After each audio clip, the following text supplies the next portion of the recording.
Hola, bienvenidos a una nueva emisión de la entrevista de France 24 en español. Miles de personas llegaron a España de manera irregular en lo que va del año, escapando de sus países de origen, y muchísimas de ellas lamentablemente perdieron su vida en el intento a través de dos rutas mortíferas. Una los lleva por el mar Mediterráneo y otra, la denominada ruta canaria, a través del Atlántico. Para abordar este tema tan crítico nos acompaña Gemma Santana. Él es periodista, lleva años trabajando en migración. Fue técnico de la Comisión Española de Ayuda al Refugiado y también se desempeñó como asesor del gobierno de las Islas Canarias en materia de migraciones. Actualmente es candidato al Senado en la lista de Nueva Canarias. Gemma Santana, muchísimas gracias por su presencia en la entrevista de France 24. No, Santiago, para mí es un placer estar contigo y con tu audiencia. El placer es nuestro, sin lugar a dudas. Gemma, para comenzar, ¿cuál es hoy, en estos momentos, la situación en Canarias a nivel migración? No solo en términos de cifras, ¿no? También en cuanto a la acogida, cómo se desarrolla. Hemos visto en los últimos días imágenes desgarradoras, con cientos de personas siendo rescatadas, mientras decenas permanecen desaparecidas. Sí, aquí tenemos, bueno, esto es como muchos mapas, ¿no? Unos sobrepuestos a otros. Por ejemplo, en el mar, a esta hora, ya es de noche. A esta hora, pues hay 4 o 5 cayucos desaparecidos, hay varias neumáticas que están desaparecidas. A esta hora también hay familiares que están mandando mensajes y preguntando para saber si su hermano, su madre, su padre, a su hijo ha llegado a tierra o no. Eh, en tierra hay una acogida que se despliega por parte del gobierno de España y que tiene su fragilidad cuando hay intensidad, que tiene su fragilidad a la hora de abordar esto con la intensidad que necesita, ¿no? Porque aquí no se trata de almacenar cajas de zapatos en un almacén y todas caben de determinada manera porque miden lo mismo, ¿no? Aquí estamos viendo que llegan hombres, llegan mujeres, llegan de distintos países, llegan niños solos, llegan niñas con sus madres, llegan mujeres embarazadas. Bueno, y luego además de la acogida tenemos que estar pendientes de que el gobierno de España genere un traslado al continente, ¿no? Porque hay siempre la tentación de la Unión Europea y del gobierno de España de intentar que estén aquí el mayor tiempo posible. Y para Canarias es fundamental que para un lugar de recepción la acogida sea temporal y haya un posterior traslado a donde las personas desean ir, ¿no? Han sobrevivido para llegar hasta aquí, no para verse encerrados en una isla. Yo no sé si toda la audiencia tiene constancia de dónde queda Canarias, ¿no? Pero somos unas islas que están a la altura del Sáhara Occidental, prácticamente muy al sur de lo que viene siendo el Estado español, la península ibérica, y ha habido veces, igual que las hay en Grecia y en otras islas, la tentación de utilizar las islas como cárceles, Santiago, ¿no? Y esto es muy doloroso para todas las partes. Hablemos de un tema que ha influido para muchos en la ruta canaria, ¿no? ¿Cree que esta ruta se vio reactivada con los acuerdos europeos con terceros países, como por ejemplo Marruecos, ¿no? Que le permitieron a estos controlar las fronteras en el mar Mediterráneo? ¿Qué efectos han tenido esos acuerdos y los cambios en las relaciones entre España y Marruecos hace ya más de un año? Sí, mira, bueno, todas las personas saben y ustedes saben que las migraciones no hay un factor determinante solo, hay un combinado de factores, ¿no? Esta ruta vino despuntando de 2019, con la pandemia pues tuvo mucha incidencia y luego hubo pues efectivamente un acuerdo entre España y Marruecos mediante el cual Marruecos pasaba a ser un control más efectivo, digamos, por llamarlo de alguna manera efectivo, ¿no? Porque al final este control conlleva repeler a la gente, alejarla de las costas, detener a hombres, mujeres y niños y meterlos desiertos adentro para que vuelvan a empezar. Digamos, un poco alejarlos del lugar en el que a Europa le parecen preocupantes las personas que intentan sobrevivir, ¿no?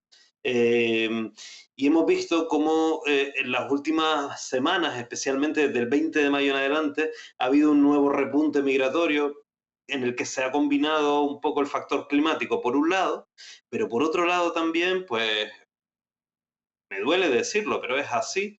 Nosotros somos conscientes de que cuando hay claves políticas que Marruecos pueda utilizar para obtener beneficio propio, no va a dudar en utilizar a las personas migrantes. Lo hemos visto en el pasado. Ahora expira su acuerdo de pesca. ahora hay elecciones generales en España, ahora hay una serie de asuntos que a Marruecos le interesa. Y puede ser que haya un factor climático, se haya dado buen tiempo, buena mar y demás, y las personas hayan salido más, pero puede ser también, y es porque lo hemos visto, no solo Marruecos, Turquía y otros países utilizan a las personas migrantes, a las más vulnerables, a las más desfavorecidas entre las desfavorecidas, como arma política, como arma para conseguir objetivos políticos, ¿no? Y esto me Sí. parece, ya como ciudadano del mundo, ¿no? Algo absolutamente deleznable. Absolutamente. Ahora, ¿hay personas, empresas o determinados sectores que se benefician con la existencia de migrantes irregulares que no tienen derechos?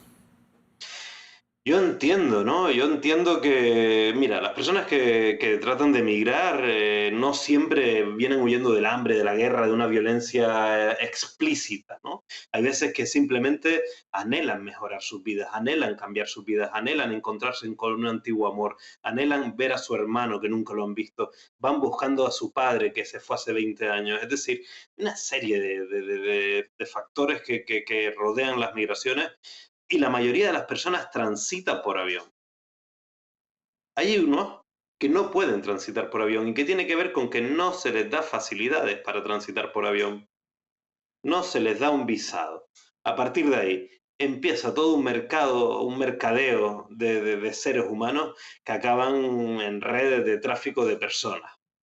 Y yo siempre digo, hay que acabar con las mafias, sí, pero propongo una medida que es económica, vías legales y seguras. Que la gente pueda ir a una embajada, solicitar un visado y poder venir temporalmente, un tiempo, poder regresar después. Pero a lo que los estamos condenando, al no expedir visados, al no admitir esta forma de viajar de forma regular, es al mar. Y en el Claro. mar han muerto 7.000 personas en los últimos 4 años. Con la necropolítica no gana nadie. Es posible que se beneficien económicamente determinadas estructuras de la industria securitaria, pero a la larga no gana nadie, porque esta forma de emigrar genera dolor, genera angustia.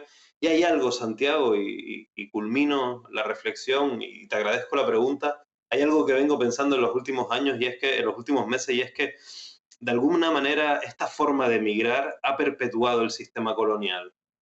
Es decir, al final estas personas que llegan, que sobreviven a la ruta, son explotadas posteriormente de la Unión Europea, porque no tienen sus derechos laborales consolidados, porque no tienen una situación administrativa regular, pero se insertan en el mercado laboral y cobran por debajo del salario mínimo establecido, sin ningún tipo de aseguramiento. Por tanto, al final, el sistema colonial, que dicen que ya se acabó quizás para las materias primas, pero ha perpetuado con los recursos humanos esta explotación, o eso al menos es lo que uno lee cuando mira mucho estas rutas migratorias. Muy interesante este análisis, Chema. Ahora, vinculado a esto que decías previamente, ¿no? Las migraciones son un flujo natural, ¿no? Todos estos flujos de desplazamiento son cíclicos, vos mismo decías, dependen de varios factores. De hecho, muchos de nosotros somos productos de todos estos movimientos, ¿no? De las migraciones. Desde este enfoque, entonces, no representan una emergencia, digamos. Cree que si llega a una situación que puede ser considerada, digamos, crítica o de emergencia, no es por los flujos de movimientos en sí mismos, sino por la manera en que son gestionados. A Canarias en lo que va de año, por ejemplo, han llegado 7.000 personas.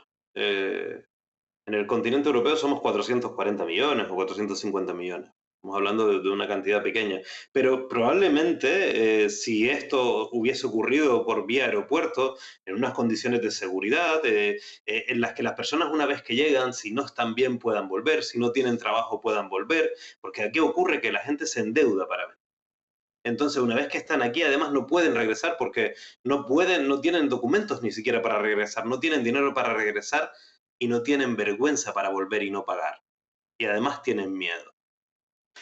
Creo que al final este abordaje que hacen de las migraciones desde una perspectiva securitaria está generando una sensación de emergencia desorbitada, desmedida. Esto gestionado de otra forma tendría otra apariencia. Y luego, por otro lado, alrededor de las migraciones en los gobiernos siempre hay una opacidad sobre cuántas personas, qué pasa, por qué están aquí, hasta cuándo están. Aquí tiene que haber transparencia para todos. Para ellos, están migrando, veo algunas personas en las imágenes, para la ciudadanía local que es de acogida y también, digamos, transparentar qué es lo que está ocurriendo, quiénes son, porque hay personas que nunca han tenido contacto o tienen poco contacto consciente con la globalización y de repente se ven pues en situaciones que le pueden generar inseguridad, ¿no? Y hay que atender estas inquietudes. Y creo que por los estudios que hemos hecho en Canarias y en otros lugares, comparto con muchos colegas todo este asunto, la transparencia y la opacidad genera miedo. Y la ultraderecha en España, en Colombia, en Perú, en Argentina, en cualquier lugar, aprovecha estos espacios para colonizarlos con el miedo, para asustar, para generar pánico a una situación que nada tiene que ver con eso, sino que es una situación de mera supervivencia, ¿no? Vinculado a esto que decía Gemma, nos va quedando poco más de un minuto, pero ¿qué escenarios prevés un poco de acá a futuro, teniendo en cuenta en lo que decías, ¿no? El ascenso de la derecha, de la ultraderecha, teniendo en cuenta los resultados de las elecciones locales y regionales de mayo? Mira, sea cual sea el resultado, yo creo que hay una legión de compañeros y compañeras que vamos a estar enfrente defendiendo los derechos nuestros y de todas las personas porque creemos que los derechos se defienden todos juntos. Vamos a estar defendiendo los derechos de todas las personas que están en Canarias, que estén en acogida y que vivimos aquí. Eso por un lado, pero no solo. Creo que el escenario es un escenario complejo porque otoño suele ser un momento caliente de la ruta canaria, porque hay una situación climática en el Sahel y de seguridad que es compleja, porque Senegal tiene elecciones el próximo año y la cosa está un poco caliente. Por tanto, hasta ahora han muerto 7.000 personas, aproximadamente el 10% de las personas que tratan de llegar en esta ruta. En esta ruta van a seguir muriendo personas si no se activan vías legales y seguras y se da cierta certidumbre. Y eso es lo más grave, que pareciera que se está planificando las muertes. En lugar de abordarlo, miran para otro lado y a mí me gustaría pensar que lo harían con todas las personas por igual. Pero si 7.000 personas blancas de la Unión Europea hubiesen muerto en esta ruta en 4 años, creo que las soluciones hubiesen sido más tempranas en llegar. Gemma Santana, se nos pasó rapidísimo, se nos acabó el momento. Muchísimas gracias por su participación y su presencia en la entrevista de France 24. Es un placer para mí estar aquí con ustedes. Santiago, muchísimas gracias por abordar este tema. Gracias a usted una vez más, a nuestra audiencia como siempre le invitamos a seguir informándose en el resto de nuestra programación y en france24.com.